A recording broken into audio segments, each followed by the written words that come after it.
જીગાભાઈ 7 જન્મ marriage bureau માંથી બોલું. અરે બોલો બોલો બોલો. તમારા માટે ખુશ ખબર હે. ખુશ ખબર હે? મળી ગયું? અરે તમે 3 મહિના પહેલા જે તમારો બાયોડેટા દઈ ગયા હતા ને કહેતા હતા ને તમને કોઈ છોકરી મળતી નથી ને કોઈ છોકરી તમને હા નથી પાડતી. હા હા. અરે 3 મહિનાની અંદર તમારા હાટુ એવી છોકરી ગોતી લીધી કે તમારી એને સીધી લગ્ન કરવા તૈયાર થઈ ગઈ. ફોટા જોયા. હું ગમી ગયો એને. અરે તમે ગમી ગયા એટલે સીધી એમ કે વાહ ગાંડા વાહ ઈ કે તમે તો મારા હાટુ કેવો છોકરો મસ્તીનો ગોતી દીધો. હે આ તો મને એના વિશે થોડું કહે તો ખરી. પણ જીગાભાઈ જો ઈ હે ને છોકરી બહુ વ્યવસ્થિત હે. તમને હાજરી લે, ઘર કામ બધું આવડે, ખાવાનું બનાવતા આવડે, જમવાનું બનાવતા આવડે, બધું આવડે. વાહ વાહ વાહ. એ વાહ વાહ. સાંભળો. હા.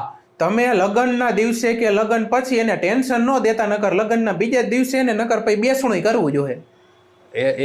એક મિનિટ, બેસણું કરવું પડશે એટલે તમે ટેન્શન ન દેતા નકર પૂરું ભાઈ એમ. એટલે ટેન્શન ન દેતા એટલે એમાં શું છે? એમાં હે એવું છોકરીનો એક પગ સેટી ઉપર હે ને તો બીજો પગ કબરમાં લટકે.